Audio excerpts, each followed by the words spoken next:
Video ini adalah lanjutan dari part sebelumnya, yakni part 22. Untuk itu, ada baiknya sebelum menonton video ini, teman-teman telah terlebih dahulu menonton part tersebut. Oke teman-teman, kita lanjut belajarnya. Apakah teman-teman pernah membuat kalimat seperti ini? Can you suggest me a good book to read? Can you suggest me a good book to read? Atau membuat kalimat seperti ini. Please describe me your father. Please describe me your father. Atau kalimat seperti ini. For breakfast, I usually eat butter and bread. For breakfast, I usually eat butter and bread. Atau secara tidak sadar bercakap seperti ini. I'm bringing many luggages. I'm bringing many luggages. Ternyata semua kalimat ini adalah kalimat yang salah. Lantas, di mana letak kesalahannya? Dan kalimat yang benar seperti apa? Mari kita lihat satu demi satu.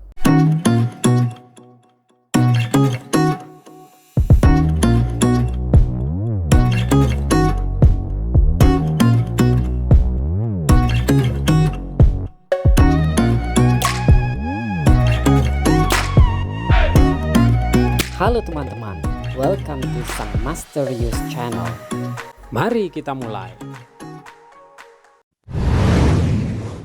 Yang pertama adalah penggunaan suggest. Coba kita lihat kembali kalimat yang salah. Can you suggest me a good book to read? Can you suggest me a good book to read? Kalimat ini ingin mengungkapkan, dapatkah Anda menyarankan kepada saya sebuah buku yang bagus untuk dibaca? Masalahnya ada pada kata suggest. Lantas, bagaimana kita menggunakan kata suggest dengan tepat? Jawabnya ada 3 cara. Yang pertama, teman-teman dapat menggunakan struktur seperti ini. Suggest ditambah dengan something, ditambah dengan to somebody. Misalnya, I will suggest a good book to you. I will suggest a good book to you. Saya akan menyarankan sebuah buku bagus untuk Anda. Kita lihat kalimatnya. Di situ ada kata suggest, kemudian ditambah dengan a good book yang merupakan something, kemudian ditambah dengan to you yang merupakan to somebody. Contoh lainnya misalnya, I can suggest a solution to you, sister. I can suggest a solution to you, sister. Saya dapat menyarankan sebuah solusi kepada saudara perempuan Anda. Kita lihat, di situ ada kata suggest, kemudian ditambah dengan a solution yang merupakan something, kemudian ditambah dengan to your sister yang merupakan to somebody. Yang kedua, teman-teman dapat menggunakan struktur seperti ini. Suggest ditambah dengan doing something. Sekali lagi, suggest ditambah dengan doing something. Kita menggunakan struktur ini untuk mengungkapkan suatu aktivitas. Contoh kalimatnya, I suggest reading the book. I suggest reading the book. Saya menyarankan membaca buku itu. Contoh lainnya, they suggest eating fried chicken. They suggest eating fried chicken. Mereka menyarankan memakan ayam goreng. Yang ketiga, teman-teman dapat juga menggunakan struktur seperti ini. Suggest ditambah dengan that, ditambah dengan somebody, ditambah dengan should do something. Sekali lagi, suggest ditambah dengan that, ditambah dengan somebody, ditambah dengan should do something. Contoh kalimatnya, my friend suggested that I should read a book. My friend suggested that I should read a book. Jadi, kalau kita kembali pada kalimat awal kita, yakni kalimat yang salah, "Can you suggest me a good book to read?" Apa yang salah pada kalimat ini? Teman-teman, tentu harus menggunakan struktur yang pertama, yaitu suggest ditambah dengan something ditambah dengan to somebody. Sehingga kalimat yang benar adalah, "Can you suggest a good book to read to me?" Sekali lagi, "Can you suggest a good book to read to me?" Yang kedua adalah penggunaan describe. Kita lihat kalimat yang salah. "Please describe me your father." Please describe me your father. Kalimat ini dimaksudkan untuk mengungkapkan, mohon terangkan kepada saya tentang ayah Anda. Masalahnya ada pada kata describe. Bagaimana kita menggunakan kata describe dengan benar? Sama seperti pembahasan kita sebelumnya tentang suggest. Kata describe haruslah mengikuti struktur seperti ini. Describe ditambah dengan something atau somebody ditambah dengan to somebody. Sekali lagi, kita harus mengikuti struktur seperti ini. Describe ditambah dengan something atau somebody ditambah dengan to somebody. Jadi, kalimat yang benar adalah, "Please describe your father to me." Sekali lagi, "Please describe your father to me." Kita lihat, describe, kemudian ditambah dengan somebody, dalam hal ini adalah your father, kemudian ditambah dengan to somebody, dalam hal ini adalah to me. Yang bermakna, mohon jelaskan tentang ayah Anda kepada saya. Contoh kalimat lainnya, "Could you describe the scenery to him?" Could you describe the scenery to him? Kita lihat, situ ada kata describe, kemudian ditambah dengan something, dalam hal ini adalah the scenery, kemudian ditambah dengan to somebody, dalam hal ini adalah to him. Yang bermakna, dapatkah Anda menggambarkan pemandangan itu kepadanya? Contoh kalimat lainnya, "She described the plot of the movie to my brother." She described the plot of the movie to my brother. Kita lihat, situ ada kata describe, ditambah dengan something, dalam hal ini adalah the plot of the movie, kemudian ditambah dengan to somebody, dalam hal ini adalah to my brother. Yang bermakna, ia menggambarkan tentang alur film itu kepada saudara laki-laki saya. Yang ketiga adalah pasangan kata. Coba kita lihat kembali kalimat yang salah. For breakfast, I usually eat butter and bread. For breakfast, I usually eat butter and bread.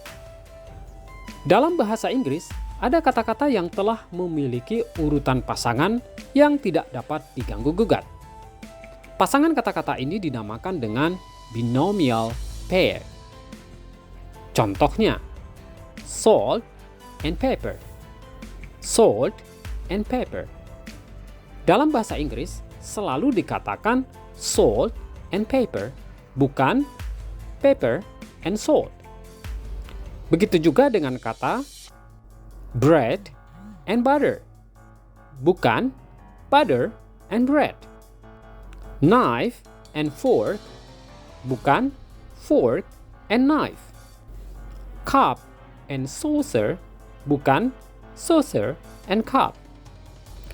Black and white, bukan white and black. Thunder and lightning, bukan lightning and thunder. Bila teman-teman mengatakan sebaliknya, misalnya paper and salt atau fork and knife, sebenarnya oke saja dan masih dapat dipahami. Namun, dalam tatanan bahasa Inggris, urutan seperti itu dirasa aneh dan tidak natural atau alami. Untuk itu, pada kalimat sebelumnya, for breakfast, I usually eat butter and bread, diganti menjadi kalimat yang benar, yakni for breakfast, I usually eat bread and butter. Untuk sarapan, saya biasanya makan roti dan mentega.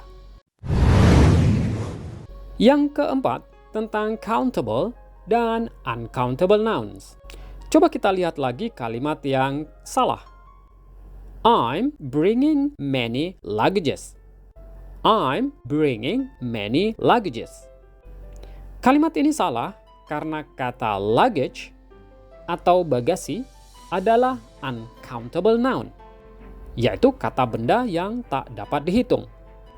Karena merupakan uncountable noun, maka luggage tidak dapat ditambahkan dengan s, yakni luggages. Lantas bagaimana kalau kita ingin mengatakan 2 bagasi atau 3 bagasi dan seterusnya? Teman-teman tidak dapat mengatakan 2 luggages atau 3 luggages, tapi dapat diganti dengan 2 pieces of luggage atau 3 pieces of luggage. Atau kalau sebuah bagasi dapat dinyatakan dengan a piece of luggage atau 1 piece of luggage. Atau teman-teman yang tidak ingin menggunakan kata luggage dapat menggantikannya dengan suitcase yang merupakan countable noun atau kata benda yang dapat dihitung. Artinya, pada kata suitcase dapat kita tambahkan s bila ingin mengutarakan frasa jamak. Contohnya, 1 suitcase, 2 suitcases, 3 suitcases.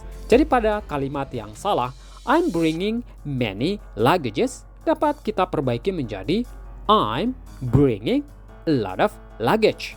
Saya sedang membawa banyak bagasi. Atau kalau membawa 2 bagasi, maka kalimatnya menjadi I'm bringing 2 pieces of luggage. Atau kalau kita mau menggunakan kata suitcase, bisa menjadi I'm bringing 2 suitcases. Sebagai tambahan, selain dari kata luggage, kata-kata lainnya yang merupakan uncountable noun, di antaranya water, air, milk, susu, sugar, gula, rice, nasi, money, uang, information, informasi, advice, nasihat, furniture, perabot, equipment, peralatan, knowledge, pengetahuan, love, cinta, happiness, kebahagiaan, time, waktu, weather, cuaca, oxygen, oksigen, gold, emas, hair, rambut, music, musik, sand, pasir, dan space atau ruang. Sekali lagi, semua kata-kata uncountable noun atau kata benda yang tak dapat dihitung tidak diperbolehkan ditambahkan s yang berfungsi untuk menunjukkan jamak atau banyak. Jadi, tidak boleh kita mengatakan water menjadi waters, milk menjadi milks, sugar menjadi sugars, money menjadi monies, information menjadi informations, dan seterusnya. Agar lebih jelas, maka persoalan tentang countable nouns dan uncountable nouns akan saya buat videonya tersendiri. Demikian pelajaran kita kali ini. Bila ada pertanyaan, teman-teman dapat menulisnya di kolom komentar. Sampai jumpa pada topik lainnya. Thanks for watching. Bye-bye.